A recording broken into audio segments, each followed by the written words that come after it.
ഇന്നത്തെ middle east അപ്ഡേറ്റിൽ വളരെ important ആയിട്ടുള്ള ഡെവലപ്മെൻറ്റ്സ് ആണ്. അതായത് അമേരിക്കയിൽ നിന്നും നെതന്യാഹു ഒരു രീതിയിലുള്ള അനൗൺസ്മെൻറ്റും, അതായത് നോർമലി ഈ മീറ്റിംഗ്സ് ഒക്കെ കഴിഞ്ഞു കഴിഞ്ഞാൽ, പ്രത്യേകിച്ച് ഈ ഒരു സീസ് ഫയർ ഡീലുമായിട്ട് ബന്ധപ്പെട്ട ചർച്ചകളൊക്കെ കഴിഞ്ഞ് കഴിഞ്ഞാൽ വൈറ്റ് ഹൗസിൻ്റെ ഫ്രണ്ടിൽ ട്രംപും നെതന്യാഹുവും നിന്നുകൊണ്ട് ഒരു സ്റ്റേറ്റ്മെൻറ്റ് എന്തായാലും മാധ്യമപ്രവർത്തകർക്ക് കൊടുക്കും. പക്ഷെ അത് ഇത്തവണ കൊടുത്തിട്ടില്ല. നെതന്യാഹു ഒരു സ്റ്റേറ്റ്മെൻറ്റുകളും പുറപ്പെടുവിക്കാതെ തന്നെ അമേരിക്കയിൽ നിന്നും മടങ്ങുന്നതായിട്ടാണ് നമുക്ക് മനസ്സിലാക്കാൻ പറ്റുന്നത്. അതിലുപരിയായിട്ട് സംഭവിച്ച വിഷയം എന്ന് പറഞ്ഞാൽ ഹമാസ് ഒരു കുറച്ച് ഓവർ കോൺഫിഡൻസിലാണ്. ഈ ഓവർ കോൺഫിഡൻസ് അവർക്ക് കിട്ടാനുള്ള കാരണം എന്ന് പറഞ്ഞാൽ അവർ ഞാൻ ഇതിന് തൊട്ട് മുമ്പ് ഒരു വീഡിയോയിൽ ഞാൻ പറഞ്ഞിട്ടുണ്ട്, 5 IDF ഉദ്യോഗസ്ഥർ കൊല്ലപ്പെട്ടു. അത് ഇതേപോലെ മൈൻ കൊണ്ട് വെച്ചിട്ടാണ്, റോഡിന്റെ നടുവിൽ കുഴിബോംബ് വെച്ചിട്ടാണ് ഇവരെ കൊലപ്പെടുത്തിയത് എന്ന് പറഞ്ഞിട്ടുണ്ടായിരുന്നു. പക്ഷെ അതുമായിട്ട് ബന്ധപ്പെട്ട ക്ലിയർ ആയിട്ടുള്ള വീഡിയോസ് എല്ലാം തന്നെ പുറത്തു വന്നിട്ടുണ്ട്. അത് പുറത്തു വന്നിരിക്കുന്നത് ഹമാസ് തന്നെയാണ് ഇത് പുറത്ത് വിട്ടിരിക്കുന്നത്, ഈ വീഡിയോ. അപ്പോൾ നമുക്കത് അവരുടെ സോഴ്സിൽ നിന്ന് തന്നെ നമുക്ക് കിട്ടിയിട്ടുണ്ട്. അപ്പോൾ ആ വീഡിയോയിൽ വളരെ വ്യക്തമായിട്ട് നമുക്ക് കാണാൻ കഴിയുന്നത്, അതായത് ഒരു പ്രാവശ്യം ഹമാസ് അവരുടെ ഒരു മിഷൻ സക്സസ് ആയി കഴിഞ്ഞാൽ അവരുടെ ആഘോഷം എത്രമാത്രമാണ്, അവരുടെ എനർജി ലെവൽ എത്രമാത്രം ഹൈ ആണെന്നുള്ളതൊക്കെ, എത്ര പീക്കിലോട്ട് പോകുന്നുള്ളതൊക്കെ നമുക്ക് ഈ ഒറ്റ വീഡിയോ കണ്ടു കഴിഞ്ഞാൽ മനസ്സിലാക്കാൻ പറ്റും. അതുപോലെ തന്നെ ഹമാസ് തീവ്രവാദി ഈ പൊട്ടുന്ന സാധനം, ഈ ബോംബ് എടുത്തുകൊണ്ട് പോവാണ്, കയ്യിൽ കൊണ്ടുപോയിട്ട് ഇതെല്ലാം തന്നെ ഇപ്പോൾ ഒരു ഹാൻഡ് മെയ്ഡ് ആയിട്ടാണ് കൊണ്ടുപോകുന്നത്. ഇപ്പോൾ ഓൺ ദ സ്പോട്ടിൽ ഇതൊരു മിഷനായിട്ട് അവർ എടുത്ത് നടപ്പിലാക്കാനുള്ള കാരണം വെച്ചാൽ ഇപ്പം ഏറ്റവും കൂടുതൽ കൺഫ്രണ്ടേഷൻ IDF ഹമാസിന്റെ ആൾക്കാർ തിങ്ങി പാർക്കുന്ന ആ ഒരു സ്ഥലത്താണ് ഇപ്പം ഈ ഒരു ബാറ്റിൽ ഗ്രൗണ്ട് നടന്നുകൊണ്ടിരിക്കുന്നത്. അപ്പോൾ ഇത് ബൈത്ത് ഹാനു എന്ന് പറഞ്ഞ സ്ഥലത്താണ് ഈ ഒരു ഇൻസിഡന്റ് നടക്കുന്നത്. അപ്പോൾ ഈ ഒരു ടാങ്ക് ഇങ്ങനെ മൂവ് ചെയ്ത് പോകുന്നുണ്ട്. ഞാൻ ഈ വീഡിയോയിൽ വെച്ചിട്ടുണ്ട്, വീഡിയോ സൈഡിൽ വെച്ചിട്ടുണ്ട്, നിങ്ങൾക്ക് ഒബ്സർവ് ചെയ്ത് കഴിഞ്ഞാൽ മനസ്സിലാക്കാൻ പറ്റും. അപ്പൊ ഇങ്ങനെ ഈ വീഡിയോയിൽ ഇങ്ങനെ ഈ ടാങ്ക് ഇങ്ങനെ ബൈത്ത് ഖാനൂനിൽ നിന്ന് ഇങ്ങനെ മൂവ് ചെയ്ത് മുന്നോട്ട് പോവാണ്. ഖാൻ യൂണിസ് ഭാഗത്താണിത്. ഖാൻ യൂണിസിൽ ബൈത്ത് ഖാനൂൻ ഭാഗത്താണ് ഈ ഒരു ടാങ്ക് ഇങ്ങനെ മൂവ് ചെയ്ത് പോകുന്നത്. ഇത് കുറച്ച് നീണ്ട ടാങ്കാണ്, 5 പേർക്കൊക്കെ ഇരിക്കാൻ പറ്റും ഉള്ളിൽ. അപ്പൊ ആ രീതിയിലുള്ള ഒരു ടാങ്കാണ്. അപ്പൊ ഇതിങ്ങനെ മൂവ് ചെയ്ത് പോകുന്ന സമയത്ത് ഹമാസ് സംഘടനയിൽപ്പെട്ട 2 ആൾക്കാർ പൊട്ടിപ്പൊളിഞ്ഞ ബിൽഡിങ്ങിന്റെ ഉള്ളിൽ ഇവർ താവളമായിട്ട് ഉപയോഗിക്കുന്നുണ്ട്. ഇതുകൊണ്ടാണ് ഈ പൊട്ടിപ്പൊളിഞ്ഞ ബിൽഡിംഗ് ഒക്കെ ഇസ്രായേൽ അടിച്ച് തകർത്ത് കളയുന്നത്. ഈ ബിൽഡിംഗ് ഉണ്ടെങ്കിലല്ലേ അതിന്റെ ഉള്ളിൽ പോയി ഇങ്ങനെ പതിയിരിക്കാൻ പറ്റുള്ളൂ. അപ്പൊ അങ്ങനെ ഈ ബിൽഡിങ്ങിന്റെ ഉള്ളിൽ നിന്ന് ഇവന്മാർ ഈ വെടിക്കോപ്പുകൾ കൊണ്ട് ഇങ്ങനെ ഇറങ്ങി വരികയാണ്. വന്നിട്ട് ഇവന്മാർ ഒരുത്തൻ ഇങ്ങനെ ചാടി പതിയെ പോകുന്നു. ഇത് മനുഷ്യന്മാരാണല്ലോ, എല്ലാവർക്കും തന്നെ എല്ലാ കാര്യങ്ങളും നോട്ടീസ് ചെയ്യാൻ പറ്റത്തില്ല. അപ്പൊ അങ്ങനെ ആ ഒരു സാഹചര്യത്തിൽ ടാങ്ക് ഇങ്ങനെ മുന്നോട്ട് വരുന്ന സാഹചര്യത്തിൽ ഇങ്ങനെ പതിയെ നിന്ന് ഒബ്സർവ് ചെയ്താണ് പോകുന്നത്. കാരണം ഏത് മൊമെന്റിലും എവിടെ നിന്ന് വേണമെങ്കിലും ആക്രമണം സംഭവിക്കാം. അപ്പൊ ആ രീതിയിൽ ഒരു യുദ്ധമുഖത്ത് ഈ ടാങ്ക് മുന്നോട്ട് സഞ്ചരിക്കുന്ന സാഹചര്യത്തിൽ ഇങ്ങനെ പതിയെ ചാടി പോയി ഒരു മതിലിന്റെ സൈഡിൽ ഒളിച്ചു നിന്നിട്ട് കുറെ കൽക്കൂമ്പാരങ്ങളുണ്ട്, അതിന്റെ സൈഡിൽ ഒളിച്ചു നിന്നിട്ട് പെട്ടെന്നൊരു ജമ്പ് ചെയ്ത് പെട്ടെന്ന് തന്നെ കയ്യിലിരുന്ന ഈ ഒരു ബോംബ് ആക്ടിവേറ്റ് ചെയ്ത് ആ ടാങ്കിന്റെ അടിയിലിട്ടിട്ട് പെട്ടെന്ന് തന്നെ റിട്ടേൺ ചെയ്ത് വരുന്ന ഒരു സാഹചര്യമാണ് നമുക്ക് ഇതിനകത്ത് കാണാൻ കഴിയുന്നത്. അതിനെ ഇവിടെ നിന്ന് വിളിക്കുന്ന ആഘോഷ തക്ബീർ എന്ന് പറഞ്ഞാൽ അതാണ് അവരുടെ ഏറ്റവും വലിയൊരു ആഘോഷം. അതായത് അവർ ചെയ്യുന്നതിൽ ഏറ്റവും വലിയ പുണ്യപ്രവൃത്തിയാണ് അവർ ചെയ്തുകൊണ്ടിരിക്കുന്നത്. അപ്പം ഈ രീതിയിലാണ് അവിടുത്തെ കാര്യങ്ങൾ നടക്കുന്നത്. ഈ ഒരു ഒറ്റ ഇൻസിഡന്റിൽ 14 IDF സോൾജേഴ്സിന് പരിക്കേറ്റിട്ടുണ്ട്, നല്ല പരിക്കുണ്ട്. 5 പേര് ആ സ്പോട്ടിൽ തന്നെ കൊല്ലപ്പെട്ടു എന്നുള്ളതാണ് ഇതിന്റെ വസ്തുതാപരമായിട്ടുള്ള കാര്യം. ഇത് ഇസ്രായേലിന്റെ ഉള്ളിൽ IDF നല്ല രീതിയിൽ തന്നെ ഡിസ്കസ് ചെയ്യുന്നുണ്ട്. ഈ ആക്രമണം കുറച്ചുകൂടെ ഏകോപിപ്പിക്കാൻ വേണ്ടിയിട്ട് ശ്രമങ്ങൾ നടക്കുന്നുണ്ട്. അപ്പൊ ഈ ഒരു ഒറ്റ ഇൻസിഡന്റ് ഇവര് വിജയകരമായി പൂർത്തിയാക്കിയ ഉടനെ തന്നെ അബു ഒബൈദ എന്ന് പറഞ്ഞ ഹമാസിന്റെ സ്പോക്സ് പേഴ്സൺ വന്നിട്ട്, അള്ളാഹു സഹായിച്ച് നമുക്ക് ഈ ഒരു കാര്യം നല്ല രീതിയിൽ നേടിയെടുക്കാൻ പറ്റി.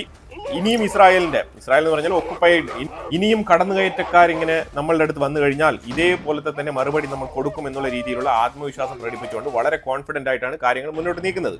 ഓക്കെ, തീർച്ചയായിട്ടും നമ്മൾ പറഞ്ഞിട്ടുണ്ടായിരുന്നു ഈ സ്പേസ് വളരെ കുറവാണ്. അപ്പോൾ ഇനിയുള്ള സമയത്ത് ഏറ്റവും കൂടുതൽ കൺഫർമേഷൻ നടക്കുമ്പോഴത്തേക്കും കാഷ്വാലിറ്റീസ് IDFന്റെ സൈഡിൽ ഉണ്ടാവാനുള്ള സാധ്യത ഉണ്ടെന്നുള്ളത് ഞാൻ ഏതാണ്ട് ഒരു 1.5 ആഴ്ചയ്ക്ക് മുമ്പ് തന്നെ പറഞ്ഞു വെച്ചിട്ടുണ്ട്.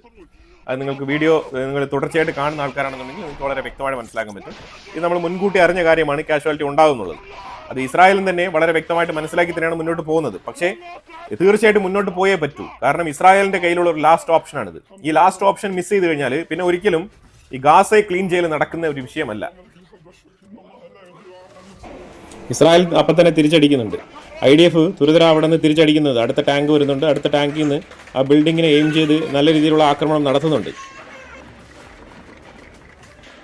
അപ്പൊ ഈ ഒരു ഓവർ കോൺഫിഡൻസിൽ ഹമാസ് ഇപ്പോൾ പറഞ്ഞിരിക്കുന്നത് ഞങ്ങൾ സീസ് ഫയറിന് തയ്യാറല്ല എന്നാണ് അമേരിക്കയിൽ വിളിച്ചറിയിച്ചിരിക്കുന്നത്. സ്റ്റീവ് വിറ്റ്കോഫിന്റെ ആ ഒരു പീസ് പ്ലാൻ, സ്റ്റീവ് വിറ്റ്കോഫിന്റെ ആ ഒരു സീസ് ഫയർ ഡീലുമായിട്ട് ഞങ്ങൾക്ക് സമ്മതമില്ല. ഇതിനു മുമ്പ് സമ്മതം എന്ന് പറഞ്ഞിരുന്ന ആൾക്കാർ ഇപ്പോൾ സമ്മതമല്ല എന്നാണ് പറഞ്ഞിരിക്കുന്നത്. അപ്പോൾ അതുകൊണ്ട് സ്റ്റീവ് വിറ്റ്കോഫ് പറഞ്ഞത് കുറച്ചുകൂടെ ടൈം ലൈൻ വേണം എന്നാണ് നെതന്യാഹുവിൻ്റെ അടുത്ത് പറഞ്ഞിരിക്കുന്നത്. അപ്പോൾ എന്തായാലും ഈ സീസ് ഫയർ ഡീൽ ഇപ്പം ഉടനെ നടക്കത്തില്ല. അപ്പം എന്തായാലും എയർ സ്ട്രൈക്ക് ഇനി ഇസ്രായേലിൻ്റെ കയ്യിലുള്ള ഇസ്രായേൽ ചെയ്യാൻ പോകുന്നത് എയർ സ്ട്രൈക്കാണ്. ഇത്രയും നാളും ഗ്രൗണ്ട് ഓപ്പറേഷൻ വളരെ വ്യക്തമായിട്ട് നടത്തിക്കൊണ്ടിരുന്ന IDF ഇനി മുതൽ എയർ സ്ട്രൈക്ക് തുടങ്ങും. പിന്നെ എയർ സ്ട്രൈക്ക് തുടങ്ങിക്കഴിഞ്ഞാൽ പിന്നെ അറിയാമല്ലോ, പിന്നെ തീർച്ചയായിട്ടും സിവിലിയൻസ് കാഷ്വാലിറ്റി. കാരണം ഈ 50,000 എന്ന് പറഞ്ഞ ഒരു സിവിലിയൻ കാഷ്വാലിറ്റി ഇവർ പറഞ്ഞതിന് ശേഷം ഇതുവരെ കുറേ കാലം കൊണ്ടേ ഇപ്പം 57 ആയതേ ഉള്ളൂ. ആ ഒരു 50 വരെ എത്തിയത് വളരെ ഫാസ്റ്റ് ആയിട്ടായിരുന്നു. ബാക്കി ഒരു 7,000 എന്ന് പറഞ്ഞ ഒരു കാഷ്വാലിറ്റി അവരുടെ കണക്ക് പ്രകാരം, അതായത് ഹമാസിന്റെ കണക്ക് പ്രകാരം ഈ 7,000 എന്ന് പറഞ്ഞ കാഷ്വാലിറ്റി 50,000 കഴിഞ്ഞ് പ്ലസ് 7,000 എന്ന് പറഞ്ഞ ആ ഒരു കാഷ്വാലിറ്റി സംഭവിച്ചത് വളരെ ഡിലേഡ് ആയിട്ടാണ്. കാരണം അത്രമാത്രം ലെങ്ത് ആയിട്ടുള്ള പ്രോസസ് ആയിട്ടാണ് ഇസ്രായേൽ അതിനെ കൊണ്ടുപോയത്. ആ ഒരു യുദ്ധത്തിന് എടിപിടി എന്ന് പറഞ്ഞിട്ട് ഗാസയുടെ മേളിൽ ഒരു ബോംബിംഗ് നടത്തിയില്ല. അപ്പം അങ്ങനെ ഒരു ബംബാർഡ്മെന്റ് ആണ് നടക്കാൻ പോകുന്നത്. അതിനുള്ള സൂചനയാണ് ഹമാസ് ഈ സീസ് ഫയർ ഇപ്പം നിഷേധിച്ചിരിക്കുന്നത്. അപ്പോൾ എന്തായാലും നെതന്യാഹു മടങ്ങുന്നുണ്ട് വൈറ്റ് ഹൗസിൽ നിന്ന്. അതുപോലെ തന്നെ നെതന്യാഹുവിൻ്റെ ഭാഗത്ത് നിന്ന് ഇങ്ങനെ IDFന്റെ വിഡ്രോവലിൽ അവിടെ ഒരു കോംപ്ലിക്കേഷൻസ് ഉണ്ടാകുന്ന സാഹചര്യത്തിലാണ് ഈ സീസ് ഫയർ ഡീൽ മുന്നോട്ട് പോകാൻ തടസ്സം നേരിടുന്നത്. നമ്മൾ ഓൾറെഡി തന്നെ പറഞ്ഞ വിഷയമാണ്. അതായത് സ്റ്റീവ് വിറ്റ്കോഫിൻ്റെ ഈ സീസ് ഫയർ ഡീലിനെ കുറിച്ച് നമ്മളൊരു വീഡിയോ ഇട്ടിട്ടുണ്ട്. അതിൽ തന്നെ വളരെ വ്യക്തമായിട്ട് നമ്മൾ ഈ ഒരു പോയിന്റിനെ ഡൗട്ട്ഫുള്ളി തന്നെ നമ്മൾ ചോദ്യം ചെയ്തിരുന്നു. സീസ് ഫയറിന്റെ ചർച്ചകൾ വീണ്ടും പോസ്റ്റ്പോൺ ചെയ്യുന്ന ഒരു അവസ്ഥയിലേക്ക് പോവാണ്. ഇനിയിപ്പോൾ അറബ് രാജ്യങ്ങൾ ഇതിനകത്ത് കൂടുതൽ എഫക്റ്റീവായിട്ട് മുന്നോട്ട് ഇറങ്ങുന്ന ഒരു സാഹചര്യം കൂടിയുണ്ട്. Especially Qatar, Saudi Arabia, Egypt, തുർക്കി ഇവരൊക്കെ തന്നെ ഇതിന്റെ പുറകിൽ നല്ല രീതിയിൽ ശ്രമിക്കുന്നുണ്ട്. പക്ഷേ ഹമാസിന് ഇപ്പം കിട്ടിയ ഒരു ആത്മവിശ്വാസം എന്ന് പറഞ്ഞാൽ ഈ ഒരു ഒറ്റ ആക്രമണം. അതുപോലെ തന്നെ October 7 ഒരു ഷോപ്പ് കൊള്ളയടിക്കാൻ വന്ന ഒരു വീഡിയോയും കൂടി നമുക്ക് കിട്ടിയിട്ടുണ്ട്. അത് ഇന്ന് ടൈംസ് ഓഫ് ഇസ്രായേൽ പബ്ലിഷ് ചെയ്തതാണ് ആ ഒരു വീഡിയോ.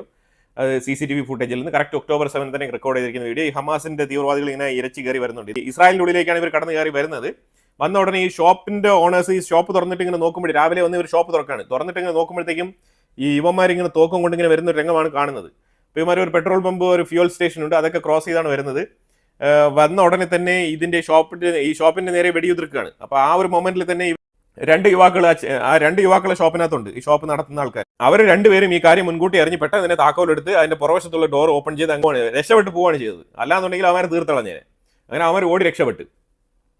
ഉടനെ യുവമാർ കയറി ഈ ഷോപ്പ് മൊത്തം ഞെരങ്ങി ആരെങ്കിലും ഉണ്ടോ എന്ന് അന്വേഷിച്ചൊക്കെ നോക്കിയിട്ട് ആരും ഇല്ലാന്ന് കണ്ടെത്തിയ ഉടനെ പിന്നെ ഇവർ നടത്തുന്നതിന് ജിഹാദാണല്ലോ. ജിഹാദ് നടത്തുമ്പോഴത്തേക്കും ഒരു വിഷയം വളരെ ഇമ്പോർട്ടൻ്റ് ആണ്. എന്താണ്? മോഷണം സുന്നത്താണ്. ജിഹാദ് നടത്തുമ്പോൾ മോഷണം സുന്നത്താണ്. അപ്പോൾ അത് ചെയ്യണം.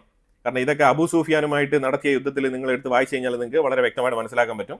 അബു സൂഫിയാൻ സിറിയ ഡമസ്കസിൽ പോയിട്ട് വ്യാപാരം ചെയ്തിട്ട് മടങ്ങി വരുന്ന സമയത്ത് അപ്പോൾ അവിടെ യുദ്ധം നടത്തി ആ യുദ്ധത്തിൽ ഈ മുതൽ കൈക്കലാക്കുന്നുണ്ട്. മോഷണ മുതലാണ്. ഈ മോഷണ മുതൽ അത് അവർക്ക് അവകാശപ്പെട്ടതാണെന്നാണ് റെക്കോർഡിക്കലി പറയപ്പെടുന്നത്.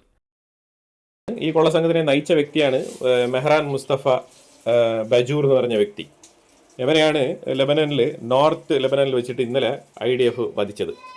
അവൻ സഞ്ചരിച്ചുകൊണ്ടിരുന്ന കാറിൻ്റെ മേളിലാണ് സ്ട്രൈക്ക് നടത്തിയത്. ആ കാർ പൊട്ടിത്തെറിക്കുന്ന വീഡിയോ ഫുട്ടേജ് സൈഡിൽ വെച്ചിട്ടുണ്ട്. IDF പുറത്തിറക്കിയതാണ്.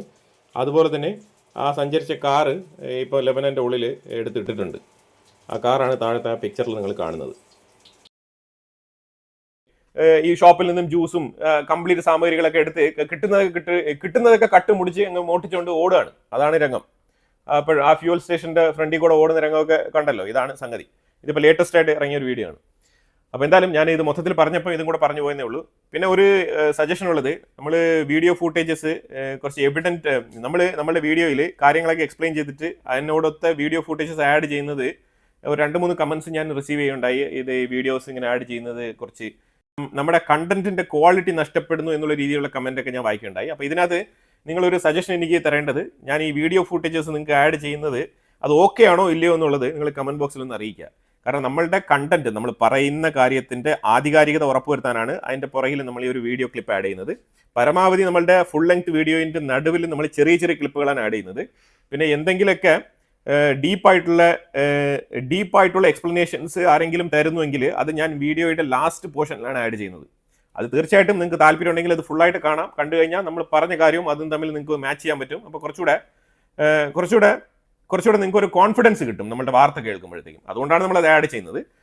ഇതിനെക്കുറിച്ചുള്ള അഭിപ്രായങ്ങൾ കമന്റ് ബോക്സിൽ രേഖപ്പെടുത്തുക. കൂടുതൽ വിഷയങ്ങളുമായിട്ട് അടുത്ത വീഡിയോയിൽ വരാം. Thank you so much.